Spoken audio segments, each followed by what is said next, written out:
Human trafficking is an international issue that is occurring in local first world countries as well as new developing regions. Today we'll be interviewing randomly selected people from Shadow Park High School. Do you know what human trafficking is? I believe so. What's your definition? I would say it is humans being sold for pleasure. Do you have an idea where this happens at? I would say mostly in third world countries. Well, that's what most people would think, and it does. But a lot of it happens in America. Matter of fact, Mike's shop just got busted down on South Hill for human trafficking in Pittsburgh. Wow. That's bad. Okay, so do you know what human trafficking is? No. So human trafficking is like forced labor, so it's the buying and selling of humans as slavery. So where do you think human trafficking happens?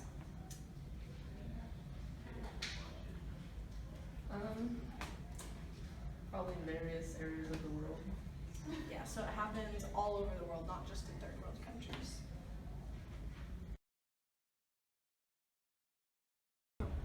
Do you know what human trafficking is? I do. Do you have a definition of human trafficking? Well, not a specific one, but it's like the movement of people, like kind of like slaves. Yeah. That's horrible. Yeah. Where do you think it takes place? Probably like, I think it used to be a problem here, but I don't think it is anymore. I'm not sure. But like, in other countries, not this one.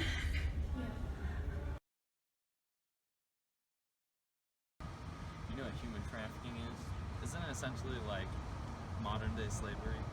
Yeah, somewhat like that. You know what kind of where this goes on?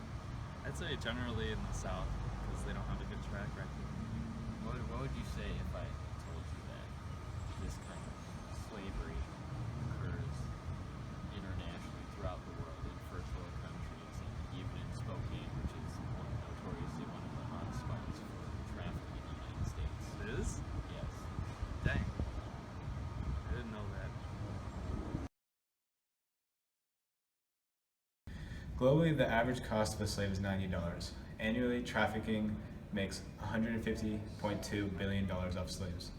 This is an estimated amount of 21 million people a year. According to some estimates, approximately 80% of trafficking involves sexual exploitation and 19% involves labor exploitation. The National Human Trafficking Hotline receives more calls from Texas than any other state in the U.S. Between 14,500 and 17,000 people trafficked into the U.S. each year.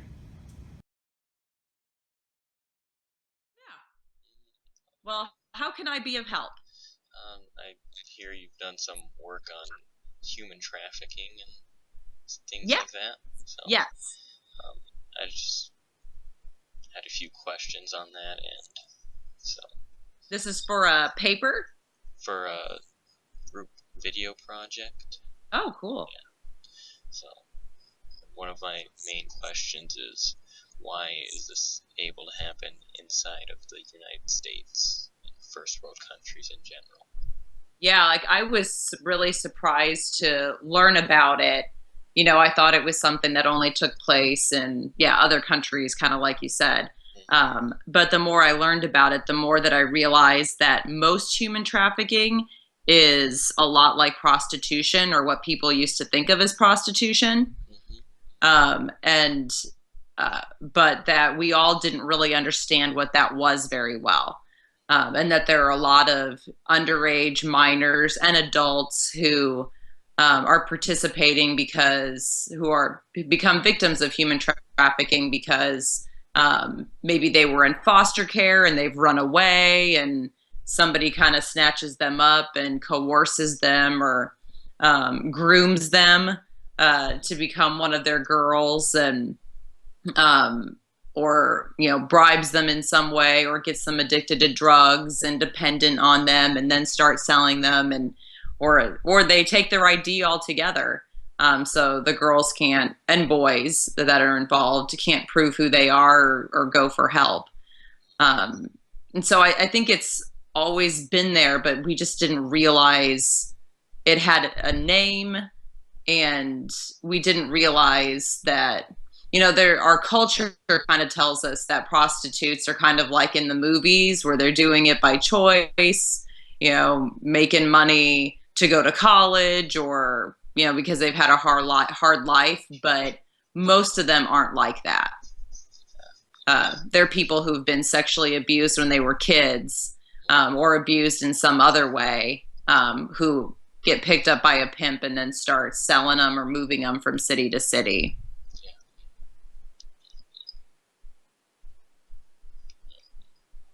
Why do you think there isn't more awareness of this issue? Why do you think it's so undercover? It's really frustrating to me, because I've been working on this now for 5 years, and I thought that more people would be more aware of it by now. And I think it's gotten a little bit better. Like some of the news channels have done specials on it before, and some television dramas and movies are starting to incorporate stories in. But I think it's because when people think human trafficking, they think of like kids in shackles and chains being held in some basement. And that's not what most human trafficking is. Most of it is more just is more mainstream or common or in front of your noses, or like I've said before, kind of like, prostitution, or that's what it looks like. So I think it's just really slow to get people to change their minds about, or to understand what human trafficking as a term means. Like people don't realize that there's labor trafficking. So people who may have come here, maybe undocumented, who are afraid of being deported. So people are making them work for nothing. And then there's sex trafficking, which is very exploitive. And I think it's difficult to talk about. Like people don't like talking about child abuse, especially not child sexual abuse. And yet it happens in our society all the time. Yeah. And sadly, it's in some cases, I've heard increasingly that it's parents like selling their own kids for money, selling their kids for sex for money. And that's just so disturbing, that a lot of people just don't want to think about it and think that there are people who live that lifestyle. But because it is so disturbing, I know I was able to work with people from all political backgrounds and all different perspectives, to work on it, who were in the loop, who knew what was going on. But we, as an organization here in Nebraska, there are an increasing number of people requesting presentations on the topic. So a lot of schools are now bringing in professionals to come talk to parents about the issue, so they know what to look for, and teachers know what to look for. And heck, until recently, law enforcement didn't even really know what to look for. And in our state, many of them still need to be trained. I think it's been kind of a new area of interest for lawmakers and law enforcement and churches. And so everyone is still trying to figure out the best way to get the message out and the best way to try to stop it. Who are some of the people you've worked with, just to give an idea of the variety Yeah. of backgrounds needed to combat the situation? Yeah, so I've worked with everybody from other state legislators and the Attorney General of our state, Doug Peterson. I've worked with faith-based leaders in churches here in Nebraska. I've worked with law enforcement, so police officers and state patrol members, attorneys, county attorneys out here, just nonprofit organizations that work on like the domestic violence shelter and the homeless shelter and organizations that work with kids in foster care. And then I've worked with some victims, and some other people who've been in prostitution who maybe weren't victims of human trafficking, but who had friends who, I guess maybe would be considered a prostitute, but who like vanished and were never seen again. And that's the thing, like, even if someone is kind of doing it seemingly by choice, some pimp can still find them and, you know, take them somewhere. I first, like, what really helped me become aware of this was in a hearing as a senator. The police chief of Lincoln said that a couple years back, a female police officer was doing a sting. So she was dressed like a prostitute and was out on the streets for like 5 minutes before this guy picked her up and took her to like his apartment and said, "You're too good for Lincoln. I'm going to take you to a bigger city." And I was like, holy cow, this happens? Like, luckily she was a police officer. And so, you know, they were able to arrest him. But I mean, it just totally opened my eyes to the fact that it's happening. And I've been working, one of the other groups of people I work with are researchers. And so there isn't a ton of good research out there because this is such like an underground black market sort of thing. But there are some researchers at Creighton University in Omaha who are studying a website called Backpage, where a lot of the postings for soliciting sex are. And they're helping to identify how many different people are being trafficked in the Omaha and the Nebraska area. They can actually do it for any state, but you know, since they're here in Nebraska, they're really focusing on that for right now. So you can see I've worked with a lot of different types of people and organizations that care about this issue.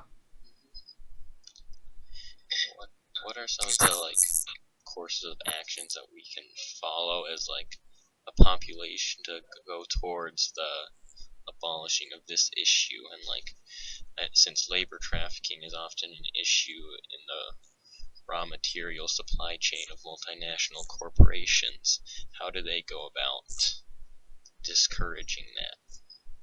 It's hard. You know, I know that the USA is working on a potential trade deal with a bunch of countries in the Pacific.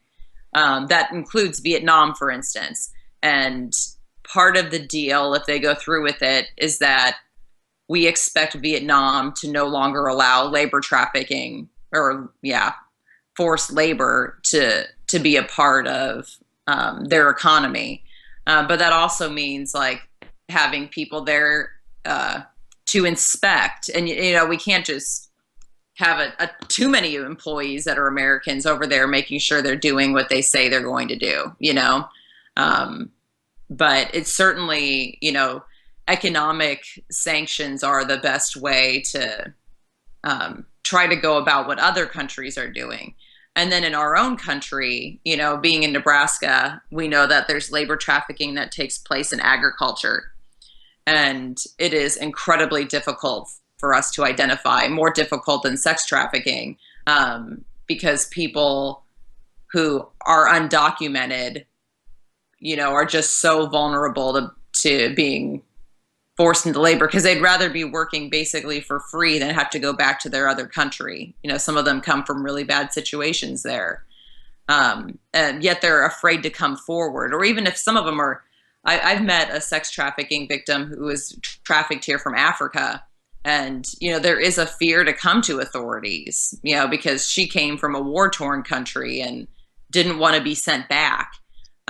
Now there are visas for human trafficking victims, but I don't think they know that. You know, they're brought here or came here. They don't speak English very well, and they don't know the laws that are there to protect them if they are being trafficked. And so I think that law enforcement, like ultimately in terms of the solution, you know, locally, it's that law enforcement have to be more vigilant. And I have found that the best way is to do occasional stings. You know, so if they're hearing rumors about a certain area where human trafficking is happening, that they need to do some unannounced sting sorts of situations to catch people off guard and see what's happening. And sadly, there are some law enforcement that just kind of turn a blind eye to the problem. And so it's trying to also weed out the people or better educate some law enforcement officers. Like, this is more about sex trafficking, but a lot of law enforcement just see these victims as prostitutes who are making a choice to be doing this. And so they haven't really treated them like victims. And then those women don't help them find the pimps and the bigger bad guys. And they need to be a little bit more compassionate about who these women and men and boys are, in order to really get to the heart of the problem. Thank you. Those are all the questions I have so far. Do you have anything else you'd like to add? No, I just think we all need to do it more and more to educate each other about the issue, and to generally know that people are rarely making a choice to be in these, to be prostitutes or in these fields. And that our society has a ton of jokes about pimps and hoes and, that culture. And heck, when I was younger, I found those things funny and, entertaining and whatever. And now that I've learned more and more about this issue, I don't find those things to be as funny or as acceptable. And so, it takes a major cultural shift in thinking before I think we're going to really be able to turn things around. But slowly, people are starting to become more and more educated on it. And I hope that over the next couple decades, we'll see a vast improvement. Thank you for your time. Yeah, thank you. Good luck. Thank you. Bye-bye. Human trafficking is a problem that's occurring everywhere in the world. We need to have better awareness and need to advocate for better legislative. Thank you for watching. 3, go. Globally, the average cost of a slave is $90. Annually, the trafficking... Go. Globally, the average cost of a slave is $90. Trafficking... Go. Globally, the average cost of a slave is $90. The trafficking net... my life. Do you know what human trafficking is? Yeah, it's essentially like modern slavery, isn't it? Do you know what human trafficking is? I do. What's your definition of human trafficking? Oh god. It's similar, in a way, I'd say it's similar to slavery, but people are being sold for pleasure. Am I wrong? No. I think you're also 100% right. Okay. Do you That's have an what idea of where this happens? I don't know, third world countries. See, I feel like, yeah. that's where a lot of it does happen, but a lot of people don't know that it happens here. As a matter of fact,